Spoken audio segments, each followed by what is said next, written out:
Welcome to the latest Business Spotlight podcast. I'm joined today by Joe Stimson of Go to Joe.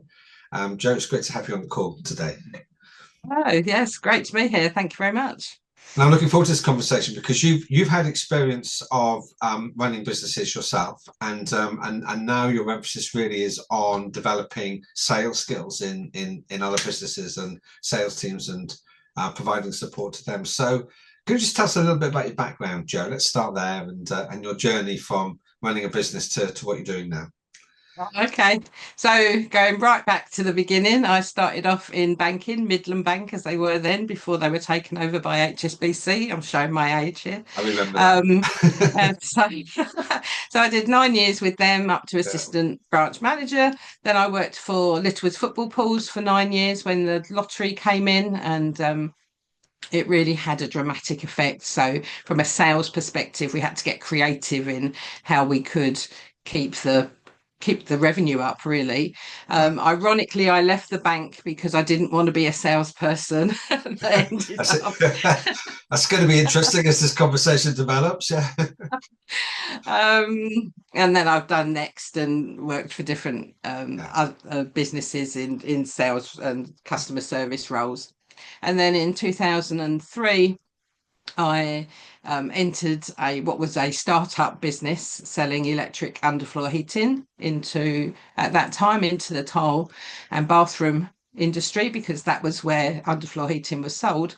Yeah. 3 years later, I took over as MD and ended with a role that was the MD, sales director, and part owner Right. until 2022. So yeah, I Okay. loved it. It was great business. That's quite a journey with lots of Mm, sort of twists and turns in it as well.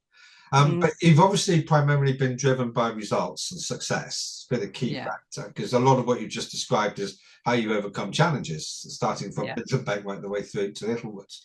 So tell us how that's kind of led to your passion now at the moment in supporting sales, the sales process in other businesses, and how you work that, how that actually works out in practice.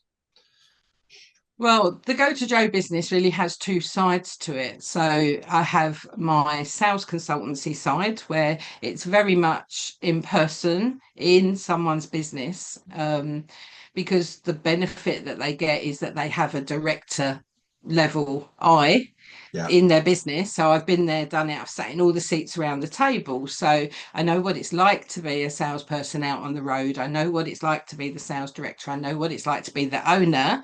Yeah.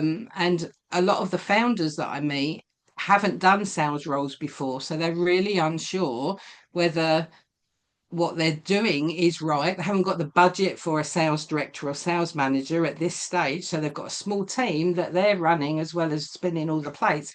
And I can really empathize with that.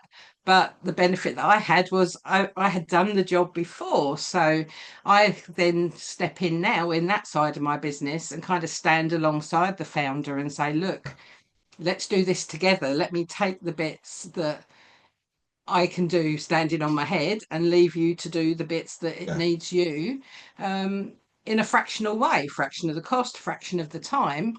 Yeah. And I've been doing that for the last 18 months because I took some time out from leaving the previous business. And yeah, I really love it. It's that, being part of something, Yeah. but it's not my to-do list in the nicest possible sense. Okay.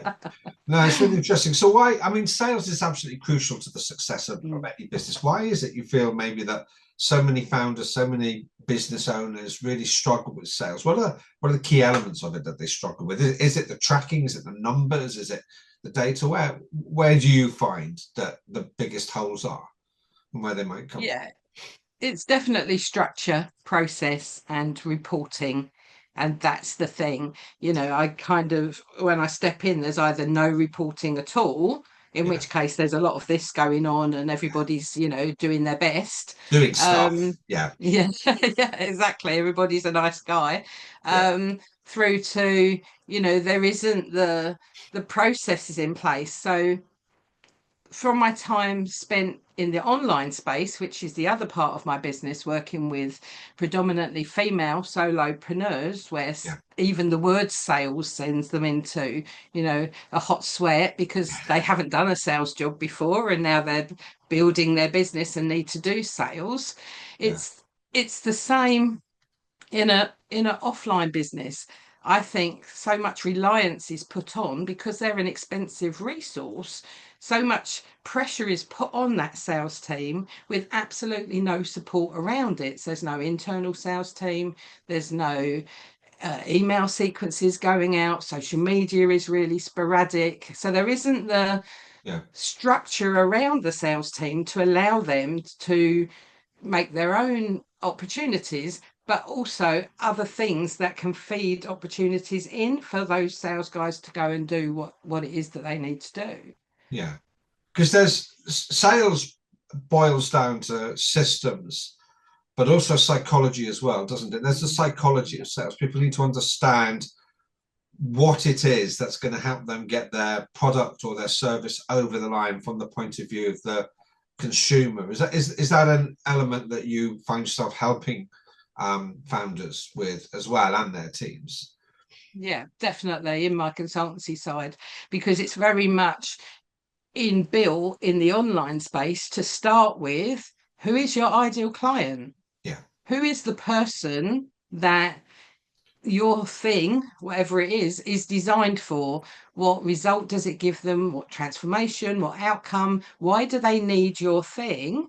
Yeah. And then reverse engineer it backwards so that you position it and market that thing to hit the points that your ideal client needs.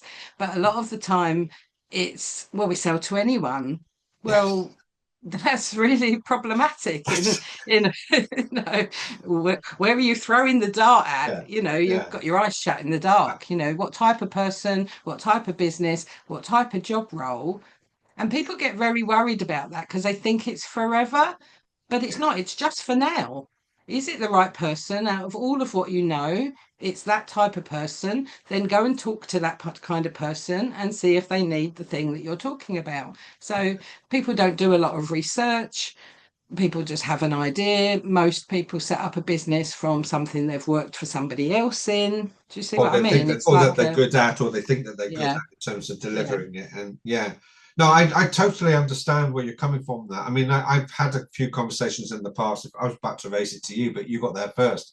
When you say to people, who are your ideal target audience, and they say, well, I can sell to anybody, or I can sell to everybody. I found that sometimes with IT providers. They say, well, anybody can buy my IT, but yeah, but who do you want to niche it down to so that you can get your message? Because it's about the message, isn't it? At the end of the day, a school will need different IT services for different reasons than a small business will, rather than a call center will, rather than some other kind of institution will. So yeah, so I guess part of your role is coaching, isn't it? It's trying to yeah. extract from the company where they really need to go before you help them get there. I suppose Yeah, in and terms of who do that. they want to work with? Yeah, It's their business. It's what they're choosing to do. It's not yeah, a punishment that they have to build a business and service an industry that they don't, want to serve. Who do yeah, you want to deal with? Who can you give the best value to? What's going to give you the best interaction? yeah, And then, yeah, as you say, go and do that. You can always change your mind at any time along the journey. You can pivot, you can add stuff in, but to be known as the go-to, hence why my name, yeah. business name, Go to you Jet. know to be known as the go-to person. So take your IT Yeah, business example, for them to be known that they are the IT business for schools in this catchment area allows them to build a really good yeah, relationship that will naturally get them referrals and other yeah. people coming towards them. I think there's another aspect of which some people might find surprising what I'm about to say from my point of view of me being a business coach, and that is that you really should enjoy what you're doing. And I have had conversations with people that said, the best money is in selling to this group of people, but I really hate doing it. And to which my response is, well, then don't do it.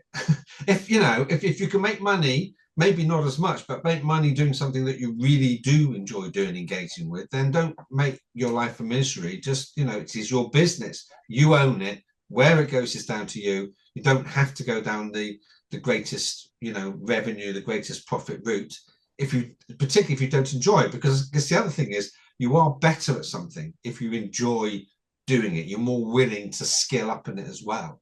Is that something that you've experienced? Yeah, I 100% agree. Trying to get people to promote and market a business that they're not in love with or Yeah. don't like doing is very difficult. Both our jobs is the same but different in that respect. It's so much easier if someone's excited about and can really see how they help people, and the customers they've got are great and they get all of the good feelings out of it. Of course, there's the other side of building a business. That's life. Yeah. That's the yin and yang of it. But Yeah, yeah, absolutely. it's I always say to my clients, it's not a punishment that you have to build a business in a No. in a thing that you don't like. It doesn't Yes, make any it's not. sense. Yeah, it's not the cycle. It's not karma. I'm just going to put you on the spot here just a little bit, and ask you to share a couple of points for the point of view of people who, business owners for whom sales is not their primary focus at the moment. And quite often when people are building a business, they focus on activity, and they think activity equals getting things done and making progress and what have you. But, sales is what brings the revenue in, which brings the customers in. So just a couple of points on why sales is important, and as well a key strategic area of importance in a business and a business plan. What would you have to say on those points, Joe? Well, without sales, you don't have a business. You have an expensive hobby that keeps you busy and Yeah, gives you stress. yeah. So Busyness with a whether, Y. yeah, Yeah, exactly. So it's important to identify, and it is that self radical honesty that I think people don't bring in early enough to say, I'm not the person. Just because it's your business and you found it doesn't mean that you can do all of the tasks. yeah, So the sooner you can identify from a sales point of view, I need some help. I've got yeah, what I've got, but I can't move it forward because I'm now the bottleneck in the business. yeah. I can't get out. I can't have conversations because that's all sales is. It's just Conversations. having conversations with people, Yeah, so having someone pick up the phone, having people reach out by email, showing your product on social media, you being, at trade shows or visible or all of the things. And I think people put a lot of pressure on it when actually the more pressure you put on it, the tighter you're holding on to things and the less likely it is to move. And I know that from personal experience throughout my 20 years of running that business, I was definitely at times holding on so tight, um, that I became the problem, and that's where I kind of really encourage my clients to have these conversations with me early, because I've been that person that had to go, I'm the problem here. yeah, I'm the reason this isn't moving. Let me get out the way. yeah, And then all of a sudden things start to get easier and everything calms down. So sales is service, sales is conversations, sales is necessary. And whether you do it yourself or you outsource it, it has to be done. yeah. I totally agree. Joe, Mm. thank you for sharing those thoughts with us. There's a lot in there, and a lot of good advice, great advice for people. Thank you ever so much for your time. I wish you well. No, appreciate it. Nice to talk to you.